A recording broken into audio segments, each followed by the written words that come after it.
কিন্তু আমি বাধ্য হয়ে আজকে বাংলার মানুষকে এবং দেশবাসীকে জানাতে বাধ্য হচ্ছি, আজকে যে মর্মান্তিক ঘটনা আমাদের ঘটেছে, আমাদের কর্মীদের ওপর, ছোট ছোট ভাই বোনেদের ওপর, ছাত্র যুব আইটি সিনিয়র থেকে জুনিয়র সবাইকে ফেলে যেভাবে পেটানো হয়েছে পুলিশের সামনে, এবং বিজেপির লুম্পেনরা মাননীয় হাইকোর্টের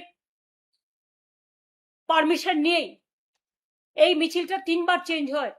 তারপরে হাইকোর্টের পারমিশন নিয়ে কল্যাণ ব্যানার্জি হাইকোর্টে লড়েন এবং হাইকোর্ট আজকে ওনাদের পারমিশন দিয়েছিলেন, এবং সেই পারমিশন নিয়ে ওদের মিছিল করার যখন কথা, আজ আমি সকাল থেকে দেখছি সকাল 6টা থেকে পুরো এলাকায় কালীঘাট থেকে গড়িয়াহাট পর্যন্ত ডিজে বাজাচ্ছে জোরে জোরে। অভিষেক ডিজের কথা বলেছিল, তাই তো সিআইডি ডেকে পাঠিয়েছে। আজকে ভোর 6টা থেকে কে পারমিশন দিল? একটা রুটে হাইকোর্ট যখন অ্যালাউ করে কাউকে মিছিল করার, সেই রুটে অন্য কেউ করতে পারে না 10টা স্টেজ করে অবস্ট্রাকশন ক্রিয়েট করে। বিজেপির গুন্ডারা আমার বাড়ির সামনে আজকে সকালবেলায় প্রায় 400-500 মোটর বাইক, হেলমেট ছিল না, কেউ বসে কেউ দাঁড়িয়ে, আমাকে থ্রেট করতে করতে আমার পাড়া দিয়ে বারবার যাতায়াত করছিল। আমি কিছু মাইন্ড করিনি, কিন্তু যখন দেখলাম আমাদের কর্মীরা হাজরা থেকে হাজরা পর্যন্ত বালিগঞ্জ ফাঁড়ি থেকে হাইকোর্টের পারমিশন নিয়ে, এমনকি মাইক্রোফোন ইউজ করতে বারণ করেছে হাইকোর্ট, আমরা সেটাও করতে দিইনি, কয়েকটা হ্যান্ড মাইক নিয়ে তারা একটা মিছিল করছিল এবং তারা প্রতিবাদ জানাচ্ছিল। বারুইপুর থেকে দুর্গাপুর, মিদনাপুর থেকে শিলিগুড়ি, শিলিগুড়ি থেকে কুচবিহার, বেহালা থেকে সোনারপুর, সব মেয়েদের উপর অত্যাচার, ধর্ষণ, এবং সাধারণ মানুষ আজকে আতঙ্কিত। হকার থেকে শুরু করে, দোকানদার থেকে শুরু করে, মিড ডে মিল থেকে শুরু করে, ওয়ার্কাররা থেকে শুরু করে সবাই আজকে আক্রান্ত। তাই প্রতিবাদ করে একটা শান্তিপূর্ণ মিছিল করার পারমিশন হাইকোর্ট আমায় দিয়েছিল। আমি নিজে যেতে পারতাম, কিন্তু আমি যাইনি এই কারণে, কারণ আমি গেলে ভিড়টা অনেক 10 ডবল বেশি হতো। আমরা হাইকোর্টের রুলটাকে অবমাননা করতে চাইনি। তাই আমার কাছে খবর আসছিল সকাল থেকে পুরো এলাকায় বিজেপি লুম্পেন দিয়ে, ভাড়াটিয়া গুন্ডা দিয়ে পুলিশ আগে থেকেই ওদের অ্যারেঞ্জমেন্ট করে রেখে দিয়েছিল। যে পুলিশ ধর্ষণ রুখতে পারে না, নির্যাতন রুখতে পারে না, হত্যা রুখতে পারে না, খুন রুখতে পারে না, সব রাজনৈতিক দলের ওপর যে অত্যাচার চালাচ্ছে, বাংলাটা পুরো ললেসনেস হয়ে গেছে আর শুধু ধমক চমকের রাজনীতি চলছে। পুলিশ আজকে পুলিশি রাজ তৈরি করে, আমি পুলিশের এই তাণ্ডব কখনো দেখিনি। আমিও পুলিশ চালিয়ে এসেছি, প্রশাসন চালিয়ে এসেছি, তাদের প্রতি আমার শ্রদ্ধা অটুট রয়েছে। কিন্তু আপনারা হাইকোর্টের রায়ও মান্য করছেন না। হাইকোর্টের রায় মান্য করে আপনারা তো মিছিলটা শান্তিপূর্ণভাবে করতে দিতেন, কেন মিছিলের মধ্যে বিজেপিকে ঢুকতে অ্যালাউ করলেন? এবং সারা রাস্তা জুড়ে মেয়েদের গোপনীয় পার্টস থেকে শুরু করে সারা শরীরে আপনারা মেরেছেন, লাঠি দিয়ে, রড দিয়ে, ইট দিয়ে, আরো কিছু কিছু জিনিস দিয়ে, যেগুলো বলতে আমার লজ্জা লাগে। আমি ধিক্কার জানাই। আমি বাংলার সচেতন মানুষ, শিক্ষিত মানুষ, সভ্য মানুষ, মানবিক মানুষ, সবাইকে আবেদন করব, অনেকদিন চুপ করে আছেন, আর চুপ করে থাকবেন না। মনে রাখবেন, আগুন যদি কারো বাড়িতে লাগে, সেই আগুনটা কিন্তু সবাই চারিদিকে ছড়িয়ে যায়। আমরা আগুন লাগাতে চাই না, আমরা আগুনটা নেভাতে চাই। তাই আপনাদেরও আজকে দায়িত্ব প্রতিরোধ করা, প্রতিবাদ করার। এবং আমি প্রায় 25 জনকে হসপিটালে পাঠানোর ব্যবস্থা করলাম। তাও পুলিশ ব্যারিকেড করে রেখে দিয়েছে রাস্তায়, যাতে গাড়িগুলো যেতে না পারে। আমি জানি না হাসপাতালে তারা গেছে আদৌ তারা ট্রিটমেন্ট পাবে কিনা, এবং হয়তো একটু লুকোপ্লাস্টার বেঁধে দিয়ে হসপিটাল পুলিশের কথায় যোগ্য ট্রিটমেন্ট না করে তাদের ফিরিয়েও দেবে, এটাও আমার জানা আছে। তা সত্ত্বেও একটা আইনজীবীদের টিম, সৌগত রায়, বৈষ্ণব চ্যাটার্জি সহ, তারা সকলে এসএসকেএমে গেছে তাদের ট্রিটমেন্ট করার জন্য। অনেকের দম বন্ধ হয়ে আসছে মারের চোটে, মেয়েরা দম ফেলতে পারছে না, নিঃশ্বাস বন্ধ হয়ে যাচ্ছে। আমি কমসে কম 20-25 জনের মাথায় রক্ত ঝরতে দেখেছি। এবং যখন শুনলাম মেয়েদের আটকে বিজেপি হাজরায় পেটাচ্ছে, আমি নিজে বাড়ি থেকে বেরিয়ে যাচ্ছিলাম, আমি জাস্ট একটুখানি যাওয়ার পরে দেখছি তারা আসছে আহত অবস্থায়। আমাদের কর্মীরা তাদের উদ্ধার করেছে, পুলিশ করেনি।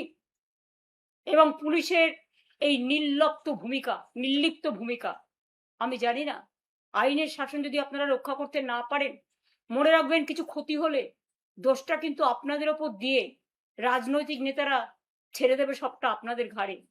তখন কিন্তু আপনাদের এটা ফেস করতে হবে। আমার হাত জোর করে আবেদন থাকবে প্রশাসনের কাছে, প্লিজ এক পক্ষ না হয়ে নিরপেক্ষ থাকুন। মা বোনেদের অত্যাচারের হাত থেকে বাঁচান, হকারদের বাঁচান, বেকারদের বাঁচান, গ্রাম বাংলাকে বাঁচান, কলকাতাকে বাঁচান। আর অত্যাচার, আর অনাচার, আর ব্যভিচার আমরা গত 2 মাস ধরে লক্ষ্য করছি। আর কতদিন, আর কতদিন, আর কতদিন, আর কতবার, আর কতবার, আর কতবার অপেক্ষা করারও তো একটা লিমিট আছে। আপনারা কি চান আমাদের কন্ট্রোল করতে? আপনারা আমাকে নজরবন্দি করে রেখে দিয়েছেন, প্রায় বেরোতেই দিচ্ছেন না, গাড়ি যাতায়াত করতে দিচ্ছেন না, আমাদের কোনো গাড়ি। অন্যদের অ্যালাউ করছেন বিজেপিকে উইদাউট পারমিশন। কি করে তাদের বাইক মিছিল অ্যালাউ করে আমার বাড়ির সামনে আমার পিতা মাতা পুরো সব তুলে গালিগালাজ এবং নানা রকম ভূমিকা করা হচ্ছে, তাণ্ডব চালানো হচ্ছে, আর আপনারা স্পেশাল ব্রাঞ্চের লোকেরা আনঅফিসিয়ালি তাদের অ্যালাউ করছেন, লোকাল পুলিশ অ্যালাউ করছেন। আমার অনুরোধ থাকবে, প্লিজ এগুলো করবেন না। এতে ফল কিন্তু বিপরীত হচ্ছে। মানুষ কিন্তু প্রতিবাদ করবে। বারুইপুরের যারা প্রতিবাদ করেছিল সেই প্রতিবাদীদের 50 জনকে আপনারা কাল অ্যারেস্ট করেছেন। আমি শুধু মনে করিয়ে দিই, আরজি কর নিয়ে অনেক প্রতিবাদ হয়েছে, আমিও রাস্তায় মিছিল করেছি, সবাই করেছেন, আমরা কিন্তু একজনকেও অ্যারেস্ট করিনি। তার কারণ গণতন্ত্রের প্রতিবাদ করার, প্রতিরোধ করার ভূমিকা আছে। আর আপনারা ভুলে যাবেন না, আপনারা অনেকবার নবান্ন অভিযান করে অনেক ইট পাটকেল মেরেছেন, কিন্তু কোর্টের পারমিশন ছিল বলে আপনাদের আমরা অ্যালাউও করেছি 144 ধারা থাকতে সত্ত্বেও। আর আজকে যেখানে মিছিল হয়েছে কোনো 144 ধারা ছিল না, এবং 3 বার পুলিশ ক্যান্সেল করেছেন। তারপরেও হাইকোর্টের মাননীয় বিচারপতির আদেশেই আমরা পারমিশন পেয়েছিলাম, এবং কোর্টের পারমিশন সত্ত্বেও আপনারা কোর্টের আইনও মানছেন না। তার মানে কি মানুষ বিচার পাবে না? তার মানে কি মানুষ তার গণতান্ত্রিক অধিকার পাবে না? তার মানে কি মানুষ শান্তিতে থাকতে পারবে না? কেন একটা সুস্থ সমাজকে, একটা শান্তিপূর্ণ সমাজকে এভাবে অশান্ত করে তুলেছেন? আর যারা বেঈমান তাদের জন্য অত্যাচার বিজেপি আরো বাড়িয়েছে। এই বেঈমানদের ক্ষমা করবেন না। তারা আজকে বিজেপির দোসর হয়ে গেছে এবং তারা বলছে আমাদের বিজেপির মুখ্যমন্ত্রী পাঠিয়েছেন। তা এত ছলনা কেন? ডাইরেক্ট যে কর্মীদের রক্ত নিয়ে, আমার দেয়া সিম্বল নিয়ে ইলেকশনে দাঁড়িয়েছেন, হয় তৃণমূল করুন আমাদের সাথে, আর তা না হলে বিজেপির কোলে গিয়ে মনে রাখবেন যতই দুলুন, দোলাও দোলাও দোলাও আমার হৃদয় হবে না। ওটা নিষ্ঠুর, ওটা পৈশাচিক, ওটা নিজের পরিবার আর সম্পত্তি বাঁচাবার জন্য অমানবিক, দানবিক। এখনো সময় আছে। বিজেপির কোলে আশ্রয় না নিয়ে নিজের ঘরে ফিরে একবার পরিবারকে প্রশ্ন করুন, একবার মানুষকে প্রশ্ন করুন। এবং যে কর্মীরা মার খেয়েছে মনে রাখবেন এরা আপনাদের জন্য একদিন রক্ত দিয়েছে, আপনাদের বুথে এজেন্ট হয়েছে, আপনাদের পোলিং এজেন্ট হয়েছে, আপনাদের কাউন্টিং এজেন্ট হয়েছে। ফিরে তাকান এই বর্বরতার দিকে। বেঈমানদের কথায় বেঈমানি করবেন না। সরাসরি বিজেপি করুন, আর তা নাহলে সরাসরি তৃণমূল করুন। মাঝ রাস্তায় থাকবেন না। মাঝ গঙ্গায় গেলে এপারও যাবে ওপারও যাবে। নদীর স্রোতকে কখনো আটকে রাখা যায় না। নদীর স্রোত বাধা পেলে অন্য পথ দিয়ে ঘুরে যায়। আমাদের এভাবে বাধা দিয়ে আপনারা আটকে রাখতে পারবেন না। যত আপনারা অত্যাচার করবেন আমরা তত বাড়বো এবং তত ঘুরে দাঁড়াবো।